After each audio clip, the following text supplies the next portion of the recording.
Your Friendly Neighborhood Comic Show, everybody. I am your host, Lauren, your Friendly Neighborhood Bi. And joining me today is comic creator Nick Helms, who is from OG Comics, here to talk about the new Kickstarter, Vengeance Emergence. How are you today? I'm good. I'm good. That's right. I'm Nick Helms, and OG is original geek because here at OG Comics, we're the original geeks before it became mainstream and cool to be a geek. So we were geeks way back in the when you couldn't wear a superhero shirt to school without, getting made fun of. And now it's like, oh, that's an awesome shirt. No, Right. we were geeks back in the day. So that's what the OGs were. Yeah. No, I love that. And it's crazy because you're absolutely right. Like nowadays people are growing up and it's like it's cool to be what was considered uncool back in the day. Like I used to wear, Right. the big graphic tees and people were like, oh, there's that weirdo. Now everybody's like, oh my God, do you have a graphic tee? Because I do. Oh my God, yours was $50. I'm like, what? I was wrong time. Wrong time for me. Right. Apparently, we should have been millennials or something, I guess. Or what was it? Is that whatever? What's the Well, generation called I'm now? like the end of millennials, I think. So there's like Gen Z, I think. Gen That's Z, is that what it's called? Yeah, that's what we yeah. should have been. That's what we should have been. Yeah. They're the ones partying and Mhm. enjoying being cool while we Right. were uncool back in the day, I guess. But yeah, so tell us a bit more about Vengeance Emergence. Because I've got the Kickstarter, I'm gonna put it up in a bit, but tell us what it's about. Yeah, so Vengeance Emergence is about a college baseball student slash investigative journalist named Nick Burrow. And yes, I named the main character Nick. But I also I'll get back to that story in a little while. But it'll come around. And so he lives in the city of Metron, and the city of Metron is ran by this evil organization called the Nightmare Gang. And Mm. so it's a bad place, like say like Gotham, right? Yeah. Before Batman, without Batman, basically, that's what it is. Mm. And so he decides that he is going to write this newspaper article because he gets a tip from a guy, and he writes a newspaper article that gets some of the members thrown in jail. Well, Mm. obviously they're not very. There was a couple higher up members, and the secret leader of the Nightmare Gang is not very happy about it. Mm. He has Nick killed. So he has Nick killed. And so he loses his life. But Mm. fortunately, he is friends with a scientist who had been working on cybernetics and basically brings him to life, back to life as a cyborg. And he decides to become a superhero to get his vengeance against the Nightmare Gang. And so uses the name Vengeance, and so he uses being a cyborg and also uses his baseball skills because he has a baseball bat too. So he puts everything all together, roll in one, to become a superhero of the Metron and fight the Nightmare Gang. I love that you put all these different elements from all these other characters and such. Hmm. Like the baseball bat is easily like I think of Harley Quinn first. There might be some others, but that's my first go-to. And then, Batman himself is like, I am vengeance. Except vengeance beat him to it. So sorry, Batman. Yeah. You missed out on your big day there. One thing I really loved while I was reading the first issue was that I think it was at the end of the issue, there's a letter from you. And you talk about how Vengeance actually started out as a movie script and then like three Hmm. movie scripts and now it's this comic series. You talked about it a little bit there, but I was just wondering if you have more to share about, what led you to choosing the comic medium as the one to really go full force on. Yeah. So I've always been into comics when I was a little kid, and then there for a few years I did get out of comics, but I was still keeping up with everything. I just didn't read comics for a few while, but I just had so much other things going on and kind of fell out of them. Mm-hmm. But so I originally wrote it as a movie script back in 2007, I believe it was. Mm-hmm. 2007 is when I wrote the first movie script. Was going to do the film myself. I casted like all the roles in the movie, and I had somebody that was going to do the special effects and everything. Mm-hmm. But just different things happened to where it just didn't pan out, and I didn't want to do it. Basically is what it was. I just didn't feel like that it was the time and place to do it. And so then I just kept on, this mythology kept on building up in my head. And then the next thing I know, I had a second movie script, and which this Vengeance is Vengeance Emergence. As you can see on the Kickstarter, it's Vengeance Emergence issue 1 and 2, because we already did the first issue. Now we're doing the second issue. Then the second movie was called Vengeance Synergy. And their second movie that I wrote was Vengeance Synergy. It had to do with some team ups. And then the third one was Vengeance Revelations, where it would change a bunch of different things. And so then I just kept on coming up with this mythology in my head. And then I was like, okay, now I'm going to do it as a TV series. So I got all, and I said, so I come up with all this thing. And I have this huge, I got like this huge binder full of all these ideas and all these story lines. And I basically had all these characters and had their storylines going across the Vengeance Emergence, Vengeance Synergy, and Vengeance Revelation series. Because even though the TV, it would, in my head, it was a TV series now, but I was still had that 3-act mind going. So then I had where each character was doing throughout the whole thing and when they were going, and then coming up with all these storylines. And I probably, because I wrote synopsis and breakdowns for about 20 something episodes, but oh wow, yeah, and that was just in the Vengeance Synergy or Vengeance Emergence arc in my head. So, but basically, I think I have enough to where I could do 75 to 100 episodes. I mean, like, I grew this mythology way too much, way too much, and then it was just too. Then it was just by then it was just like, you're never going to be able to do this by yourself in some, you know, kid, young adult living in Arkansas, in Central Arkansas. You just can't do it, buddy. So I just kind of put it to bed for a while. And then I was going to write as a book at one point, and I was like, I started writing it, and I was like, nah, this is too cool to do as a book. That would be dumb. So I put it away for many years. And then a few years ago, and I had gotten back into comics, and a few years ago, by that point, and I was like, you know what? Why don't I do this as a comic? All my influences are comics, comic heroes.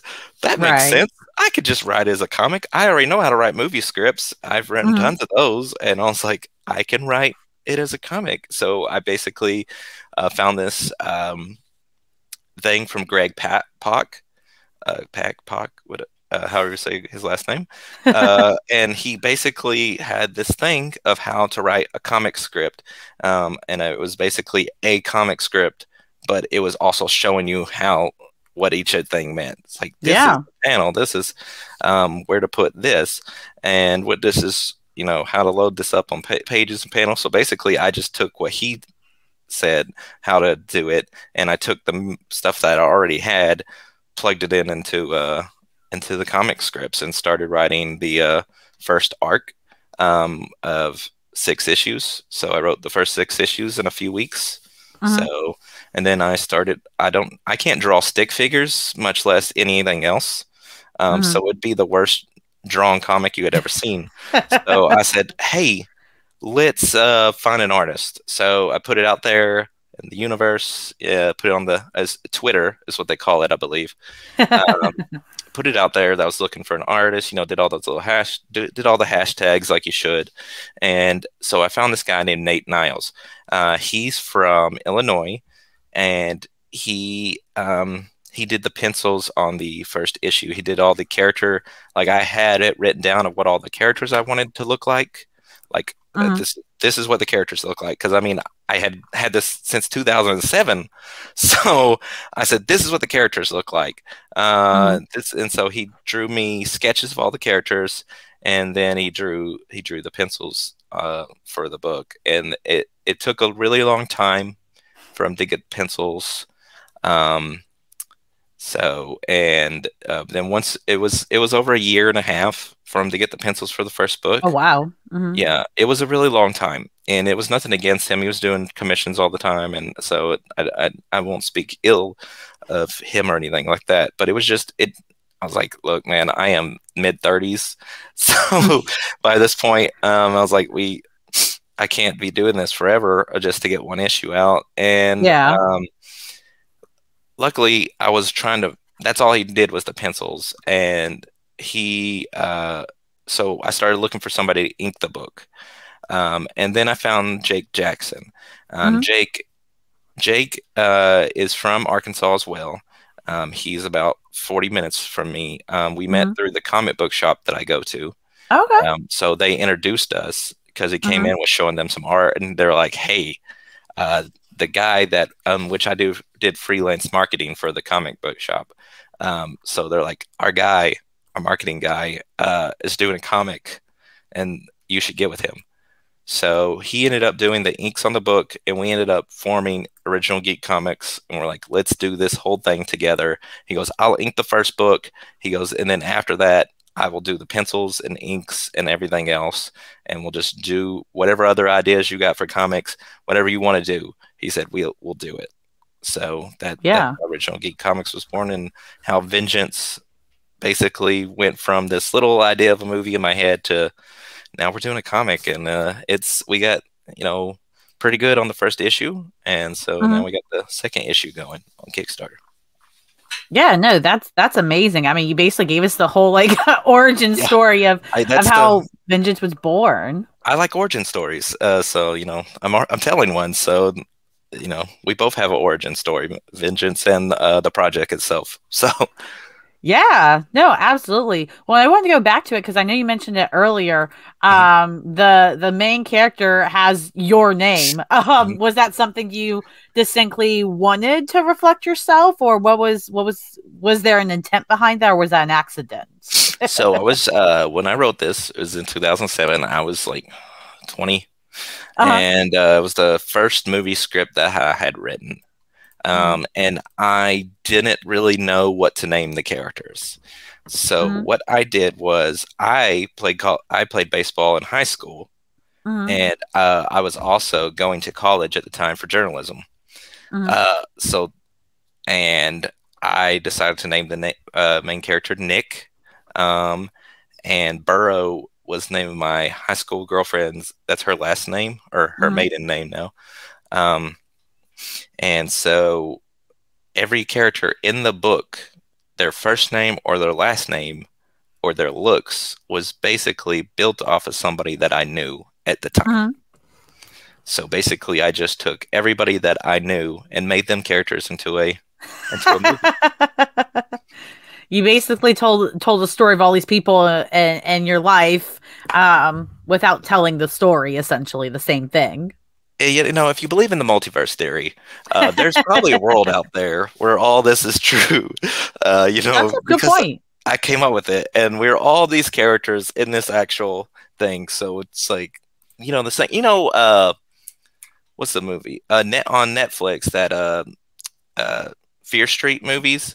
Hmm. You know how the characters from the first two movies, whenever the third movie, they're like way back in time, but all Hmm. these characters in the third movie are played by the same people that were in the first two Uh-huh. movies.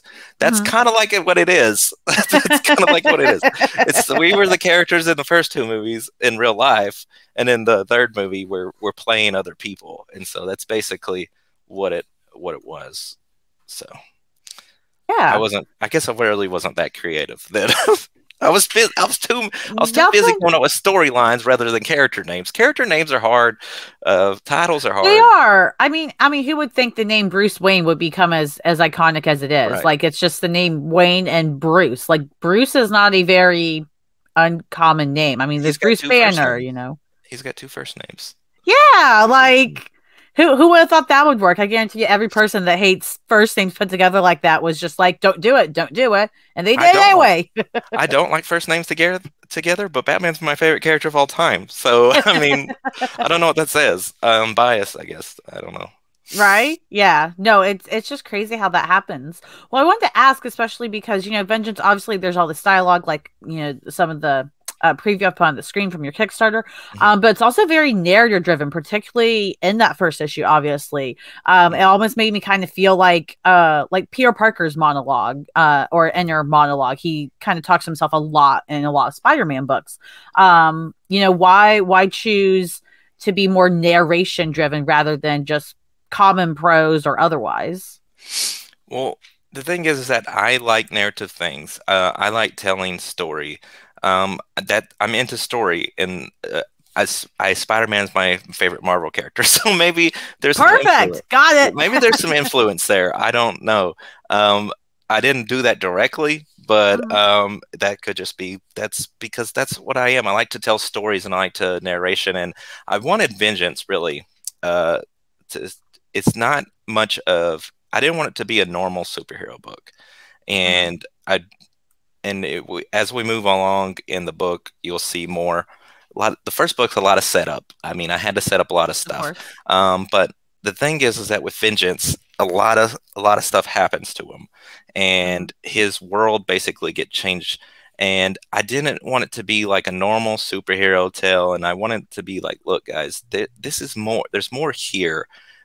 It's more. I want it to play into the emotions, into the character drama that you have, and just mhm, the struggle that Vengeance is going to go through whenever he does become Vengeance. mhm, Because as you, if you've seen, because you've sent showed pictures of him, he's mhm, he's like a cyborg, and much like the character Cyborg that's in DC Comics. mhm, He looks more machine than man in a lot of ways, mhm, and while that has been done, I really wanted to play off of what that would do to a person and their emotions and what it would do to their mental health. mhm, I have anxiety and I struggle with that daily. And I mhm, wanted Vengeance to be a story while being a superhero and doing the tropes that normal does. I really wanted to dive into the mental health that Vengeance is going to go through. mhm. And that's really the strong point, I think, of the story that um, maybe not of course with the first issue and second issue you're not really seeing that yet, but that's what we're getting to. That's the core value of Vengeance that I think is just that character drama and that narrative story that we're telling, because I wanted people to feel what was going on, and Yeah. yeah, feel this person's emotion as they're talking, telling you their story of how they got to here. Because the first page opens up in the present, and then we kind of go backwards 6 months in the second page, and so then we're Mhm. telling how he got to that. And I just wanted you to feel something for the characters because these are all new characters. You don't know any of these. It's not Right. like I have the distinction of having a Marvel or DC character that have years of Mhm, mythology and stuff that you don't have to, you already are emotionally tied to these characters, um, mhm. those characters. But with Vengeance and stuff, it's just all brand new to you, and I wanted you to feel that and those characters to resonate with you at an early. I wanted to hook you. I wanted to get you hooked. So basically, that's basically what I wanted to drive in that first issue. Yeah, no, absolutely. And I think you did a great job in terms of setting things up. I think you hinted on it very well. First issues, they do set a lot of things up. Some, depending on what the story is and such, they can move a little faster and hook you in a different way. And others, they just hook you because they've done a good setup. You Mhm. know, and I think you did such a great job with this first issue in doing that. And I love the elements you're talking about with, mental health and adding those layers in as the series goes on. Mhm. Because I agree, like I personally, I love reading that stuff in comics when it's done well and things like that. Because I have my own experience as well. So it's always great to see that even these larger than life characters, they can be relatable on that level. Like I don't like my comics being real all the time, but that aspect I do like. Yeah. Yeah, and so I mean, we're still going to have the superheroes. We're going to have fight scenes and stuff. And Mhm, but I mean, in the third issue, when we get to that, it's really because in the third issue is right when he becomes Vengeance, mhm, because he's the second issue will end, and so the third issue is really where you're going to see the beginning mhm, of him as vengeance. And you're really going to see that struggle already there at the beginning. But you're still going to get those action sequences. You're still going to get fight. You think he's going to have that baseball bat for nothing? No, it's not a prop. He's going to use it. He has a cybernetic left arm. You think he's going to punch someone's teeth out? It's going to happen. He's going to have to struggle and be like, oh, maybe I shouldn't punch that hard next time. No, man, you almost took a dude's jaw off. Right. So chill. They're still going to have that normal superhero comic stuff. And, but also get into a little bit more things that I don't always see in superhero books. So yeah, no, absolutely. And I noticed, of course, that once you read the issue and all that, so this book, at least so far, has been in all black and white, which some people, it can be a huge turnoff. Some people really, really dig it. Why did you choose to go that route? Did it have anything to do with adding more to the story or anything like that? Just the way that I think the world that I was building, I thought at the time that black and white would be a little bit better suited to it, because it's got a lot of 90s feel to it in the book, and even in some of the dialogue and stuff. It has a real, and in the art style, it has like a 90s feel to it, to me. And it just seemed better suited in a black and white. And I knew that was going to turn some people off. I get that. I get that not everybody likes black and white. Heck, I don't like a lot of black and white either. But it's like, so the Walking Dead, right? It's in black. It was normal first in black and white, and now they're doing it deluxe versions in color. And I was picking those up in the deluxe versions, and I stopped just because I was like, this is black and white. This should be black and white. There's just some things that should be black and white, and I don't necessarily know if mine would be better in color or not. To each their own opinion, it just feels with the story and the grit of what's going on with it. That black and white just pops better for me. But I'm not going to lie and say that there may not be something in the works to make color.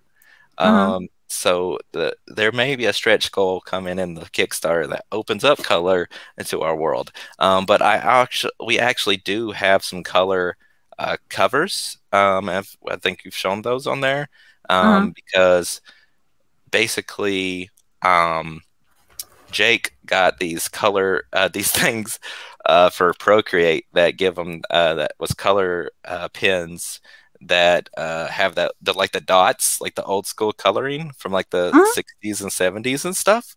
And he drew a picture of Silver Surfer and then colored it. And I was like, I really like that. Yeah, I'll have to send it to you. And I was like, I really like that. And I was like, I want to do a space comic now. Space Knight or something. Space Racer, that's already been done. So I was like, I really like that. And then next thing I know, like the next day, then he sends me one of the covers. The last cover that you looked at, the Ron MC variant, he sends it to me in color. And I was like, okay, that's super cool. And I was like, I really, really like that. And then he sends me the other variant cover in color. And I was like, yeah. So what I'm going to do is, that one right there. And then that one, he colored both of those. They may be on there. I'm not for sure. But he, once he sent them to me, I said, I got a good idea. So we were about halfway through halfway through getting our goal, because our goal was 1,500. I think we were about 750. Then I went out and I said, look, so I got these 2 color covers. How do you like these? And I was like, here's what we're going to do. If we hit our goal of 1,500, what I'm going to do is I'm going to give every person that backs at least $10, I'm going to give them a color cover and a black and white cover. Nice. I said, it's on me, no extra charge. As long as you back at least $10, you can get the cover that you already picked. And you can also get the same cover in color, or you can get another one in color, whichever color cover that you want. And that's a hell of a deal. Yeah. So I mean, it was just if we hit our goal, it's on Nick. Because the thing is that most of the funds will go into, like, our first Kickstarter. I paid for the entire thing. What our goal was just paying for shirts, like my cool shirt.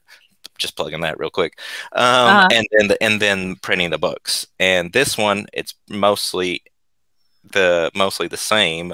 It's a little bit Hmm. higher on the budget, and only because it's paying for some of the variant covers. And you guys are helping me out with like $500 worth of art, which is not even close Hmm. to how much I'm paying for it. Right. So, because I pay Jake because he's a professional. He does other art and he does screen printers. So even though we're the Original Geek Comics together, he gets paid. He works for Original Geek Comics. I pay him so to work for Original Geek Comics. So I own Original Geek Comics. So he gets paid for his work, and I'm the only one that doesn't actually make money off of it. But I don't Hmm. care. I'm doing this to tell the story. But yeah, Yeah. so he did the color ones, and all, and now then I was thinking, I was like, we may have to get somebody or yourself to color the first and second issue now. But we're still going to do them in black and white, but we may end up doing them in color if something pans out. So Yeah, right. If the response is there and all that. No, that's a huge deal. Like that is so kind of you to offer that. Especially because I know like even creators that want to be able to offer that stuff, they don't always have their own funds to be able to do so. So it's super nice to you that not only you can, but that you're willing, and hopefully people respond well to that. Tell us about these other rewards since you already told us about that deal, which is essentially a reward, I would argue. You got like some stickers and all this cool stuff. yeah, so what you just showed was the stickers. We got the Vengeance logo sticker, and the Original Geek Comics sticker. We also have those on shirts as well. I'm wearing the Woo! Vengeance logo, which, by the way, the logo, if you notice, is different than the first logo in the first book. It's because in the Mhm. first book, the logo was like font you can get off the internet, Uh, and the second one is hand drawn by Jake. it looks So, fantastic. This one looks um, just absolutely fantastic. so yeah, we got that shirt, the black and white Vengeance one. We got the Original Geek logo. It's black and white as well. But Mhm. Jake, there it is right there. But Jake also had an extra, like a yellow shirt from an order that he Mhm. did, because we were at a comic convention a few weeks ago, SpaCon, and that's the first book, by the way. That's Mhm. all the three covers right there. So you can see the logo, how it changed. Yeah. I believe the font's called Avenger. So. Perfect. Uh, but so Jake had this yellow shirt, and he from extra from an order, and he slapped a red Original Geek logo on it. So he had like a Mhm. yellow and red, and we've got a lot of response for that. So we're gonna be coming out with a yellow and red Original Geek comic shirt too. So Nice. apparently everybody else is gonna get one. I was like, I want one, and then a couple of friends that I knew that had to donate to the campaign, they're like, so I get to choose what shirt I would get, right? And I said, yeah, man, the Original Geek comic shirt or the vintage shirt. They were like, can I get that yellow and red one like Jake is wearing? I said, we can make that happen. We can make that happen. On the other sticker that was up there, that third one on the bottom, that is a holographic Chibi Vengeance sticker. Sean Litton, who did a cover for the first book and for one of the second book, he Mhm. drew a Chibi Vengeance, which chibis are these things that my kids like, because my kid has a chibi Black Panther, and so Mhm. apparently it's a little cool thing. So he drew a little cool Vengeance chibi, and so we got that. And I was like, I'm making this sticker holographic too. So I was like, that's cool. So getting a good response on that. So that and the Mhm. shirts, and then the other one, the other reward that was right past that one, those are limited edition screen print posters. Because Ooh. as I said, Jake is a screen printer by trade. That's what he does, Yeah. making shirts and stuff. So he made screen print posters. We only had 12 of those. So I think we're between being at the cons and stuff, I think, and people on the Kickstarter, I think we got like 7 or 8 left. So Nice. yeah, those are the stickers, and the posters are add-ons. So no matter what Mhm. reward tier that you get, you can add those on to the tier. That's So awesome. Yeah, you've got so many options here. Like y'all have done such a good job with the options, the reward things, and I mean, this is just a great Kickstarter. Y'all seem to be doing a great job running it. appreciate that. I had no experience. Just the only experience is the first one, and I just did the exact. I just copied and pasted and did the same exact thing, and just translated it to the second issue. So Right. No, absolutely. Well, those of you that are watching this later, obviously, it's on Kickstarter. The link will be in the description of the video, so be sure to click it. So you can see, obviously, it's great. You've already surpassed your goal with 11 days left, which is super duper exciting. So now you're doing stretch goals. Yep. So you talked about the free, color cover of choice, and then you've Hmm. got another variant coming in. That's right. Do you have any other stretch goals planned, or are those all wrapped up and locked away with a key?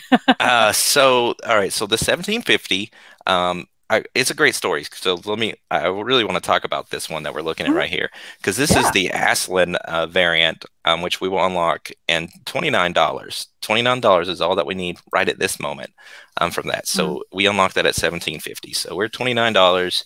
So I'm pretty confident that we are going to unlock this one. Fun story about this. This was done by a kid named Cameron Aslan. Mhm. We did an event at a comic book shop in a town um, in Sherwood, Arkansas, Kapow Comics, and we did that last weekend before that, something like that. I can't remember. I Mhm. have 5 kids, so my days run up together.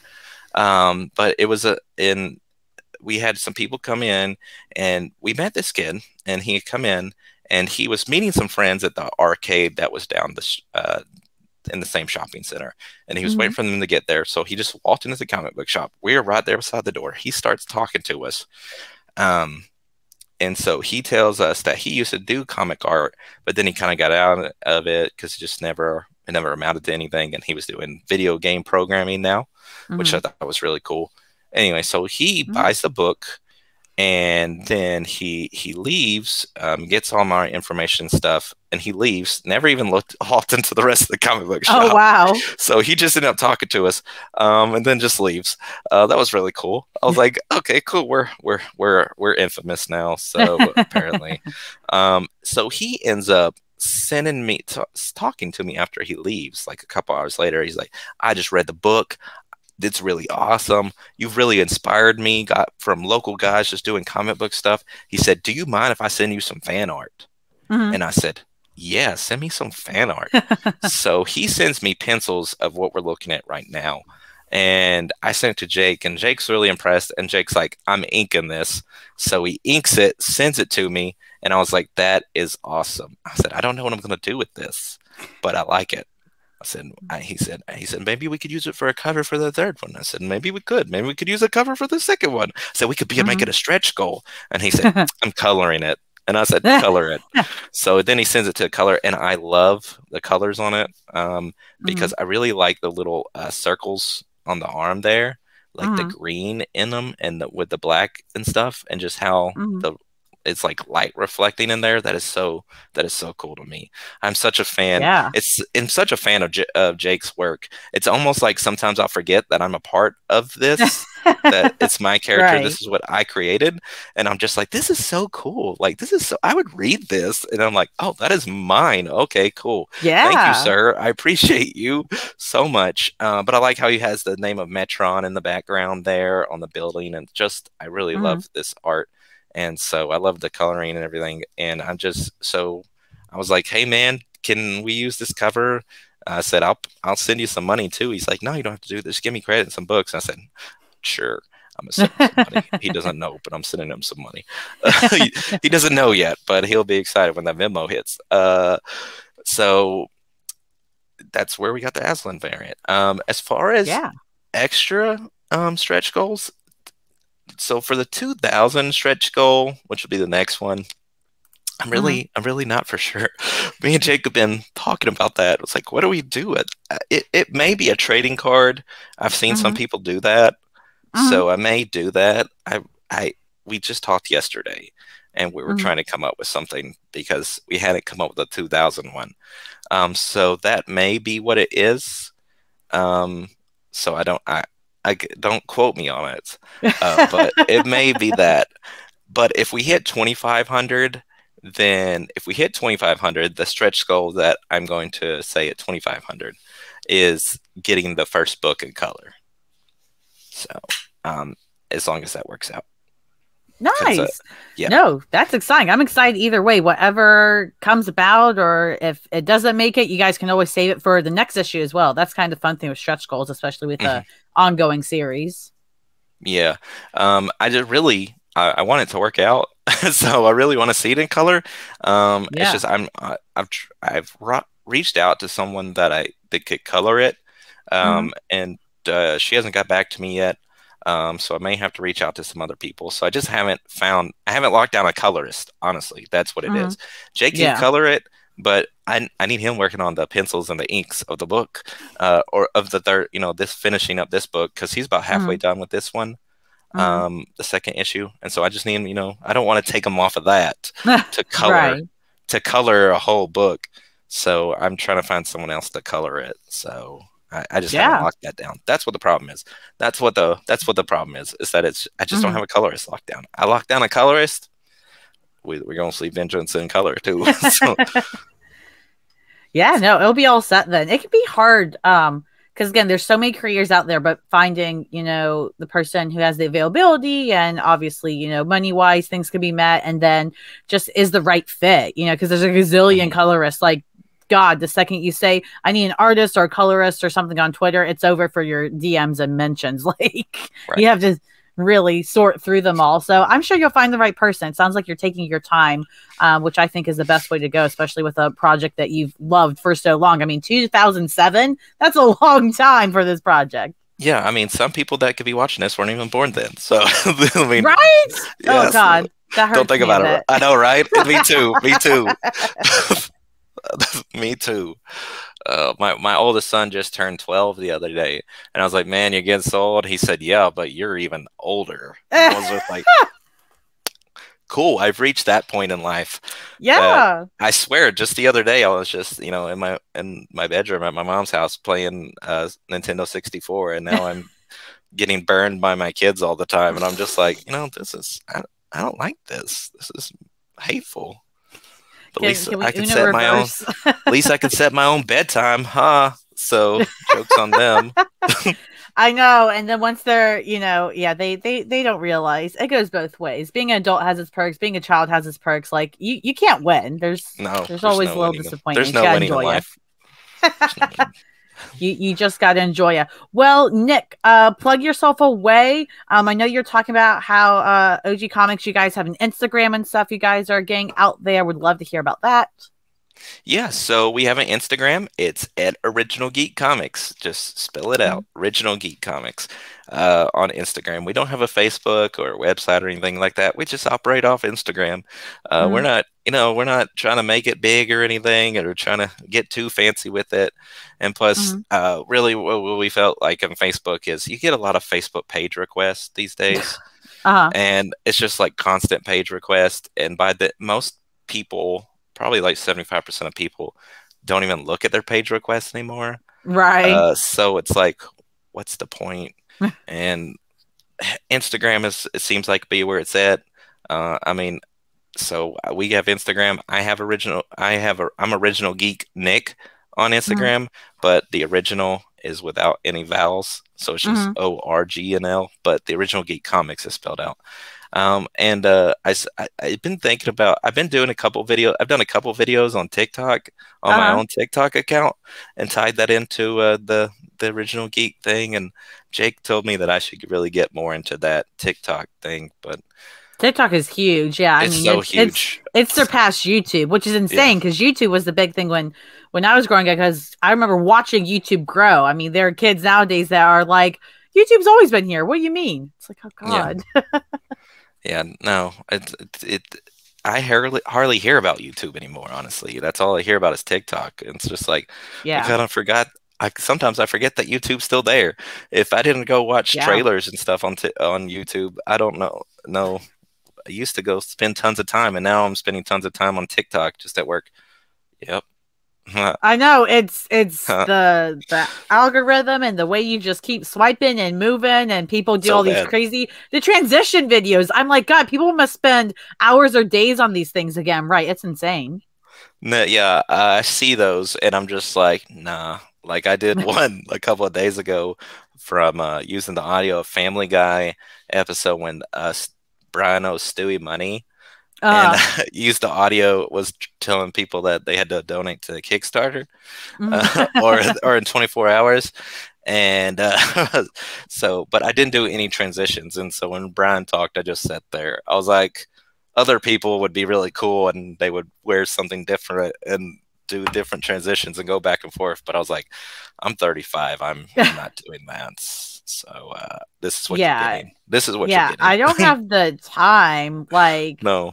man, all these people that they have the time and or, you know, they go viral. So then that's all they do is TikTok. I'm like, woof, couldn't be me. Couldn't Right. do it. That would be cool, though. That would be cool to go viral and then Right. just be all that you do. So Yeah, I imagine nice. it's stressful. I mean, I'm because sure you it know that's what is. we, you know, that's what everybody's like. We're all like, man, going viral. Let's be a content creator, and Hmm. it's actually hard being a content creator. There's a lot of struggles there. So Yeah, because then it's like, what next? It's just, you constantly have to come up with stuff, and just I'm good with just I've been working on this one project since 2007. So I mean, I like to yeah, put time into things, and like coming up with something all the time. That just seems like too much work, too much work. yeah. The consistency and the how often it's yeah. I mean, even doing like just podcasts or you know YouTube shows, even though it's not the biggest thing anymore, it gets tiring after a while. Hmm. For sure. But the good news is that we have great Kickstarters and comics and stuff from people like you to Yes. read and enjoy when we do get tired or stressed with other things. So I'm super excited to see more of Vengeance, ready to see it grow. Anything last second that you wanted to touch on before we get out here? No, no, not that I can think of. Just go hit that Kickstarter up. I mean, any little bit counts, even if you're like, I mean, it looks all right. Just give me $1 even helps, because it helps Mhm, more people that donate, helps the algorithms. So, mhm. and then, maybe Kickstarter will notice and then they'll plug me and then hundreds of people can give me money. So Yep. your dollar could end up giving me lots more money. There you And go. And make lots more maybe comics. yeah, that's right. Because that's all I'm going to plug it into. Because I mean, we're good on money. Just really gotta make as long as I can pay Jake to make comics. That's all I care about. So just telling this There you story. go. I gotta get the story out of my head, guys. I gotta get the story. 2007, 2007. Where have you 40 minutes in? Come on, come on. Right. So, I mean, look, 40 minutes is nothing compared to, you know, nearly 20 years, pushing that 20 years now. Come that's on, y'all. stop. Don't say that. That's depressing. That's depressing. I'm gonna go cry after this interview. It's okay. Laura, It's not quite 20. You've still got time, Nick. You've got time. Laura made me feel really old. Yeah, I won't tell you my age then. You'll feel even older. So, Oh, cool. Let's not do that. yeah, exactly. You know, you can get your vengeance on me later. See, there you go. That'll be like issue what, 20 in the future? I got you. I got you. That'll be the Yeah. first comic I'm in. That'll be so exciting. And I will wait. Even if people give me offers, I will wait until issue 20 of Vengeance. No, I'll put you in issue 3. We'll shoot for issue 3. Let's go. Yeah, I issue can't wait to be 3. destroyed by his baseball bat. I That'd be volunteer as so cool. tribute. You could be a gang member and just get I knocked love it. out. I love it. I'm not cool enough to be one in real life, so that's my one opportunity. It's my one shot. You could be like the gang member that tries to run away from all the fighting and then like trips over themselves and lives the alley. Just I that'd love be good, it. right? I'm down. I'm down. Look, I trip over myself all the time, so it's very realistic. And he'd just be looking like, what just happened? Did I take that one out? No. Okay. I had the shot. I got the extra 5 seconds to live. I'll take it. Yeah, there you go. I'll take it. Well, thanks again, Nick, for being on here. I am just again super excited, ready for issue 3, especially now. Ready to be in the background getting slaughtered. Those of y'all watching at home or on your phone or wherever in the world you are, be sure to check out the Kickstarter. The links below. If you're lazy, just click it. It takes you there. Just like 2 or 3 clicks, and you're donating and backing a campaign and making a comic book. It's really freaking cool, guys. Like, share, subscribe, all that really cheesy but important stuff. You know, as you heard, we're having to battle TikTok, so it's a losing battle, but we're making comics, we're promoting things. It's gonna be a great time, and we will see you guys next time in the nerdy neighborhood.